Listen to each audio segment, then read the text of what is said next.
السلام عليكم ورحمة الله تعالى وبركاته. متتابعينا الكرام، مرحبا بكم في فيديو جديد اللي غادي نتقاسم معكم فيه لائحة العطل برسم السنة الدراسية 2025-2026. وهذه لائحة العطل فهي تخص التعليم الابتدائي والثانوي الإعدادي والثانوي التأهيلي.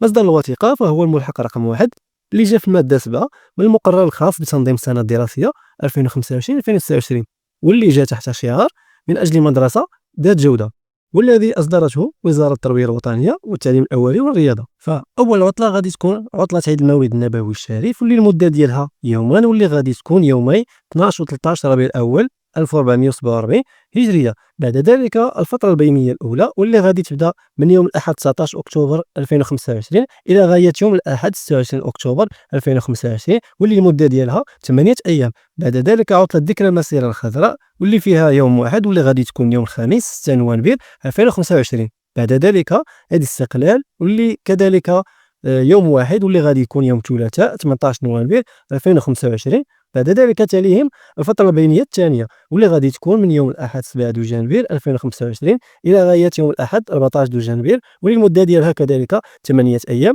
بعد ذلك عطلة رأس السنة الميلادية فاتح يناير، واللي المدة ديالها غير يوم. بعد ذلك ذكرى تقديم وثيقة الاستقلال، واللي كيصادف يوم الأحد 11 يناير 2026، وكذلك يوم واحد. عطلة رأس السنة الأمازيغية، واللي كيصادف يوم الأربعاء 14 يناير 2026، كذلك يوم واحد. وتاليهم عطلة منتصف السنة الدراسية من يوم الأحد 25 يناير 2026 إلى غاية يوم الأحد فاتح فبراير 2026، واللي المدة ديالها 8 أيام. بعد ذلك تليهم الفترة البينية الثالثة، واللي كذلك المدة ديالها 8 أيام، واللي غادي تبدأ من يوم الأحد 15 مارس إلى غاية يوم الأحد 22 مارس 2026. بعد ذلك عطلة عيد الفطر، واللي غادي تكون من 29 رمضان إلى 2 شوال، وعدد الأيام ديالها على حساب 3 أيام أو 4 أيام. بعد ذلك عيد الشهور، واللي غادي يكون يوم الجمعة فاتح ماي 2026، والمدة ديالو يوم واحد.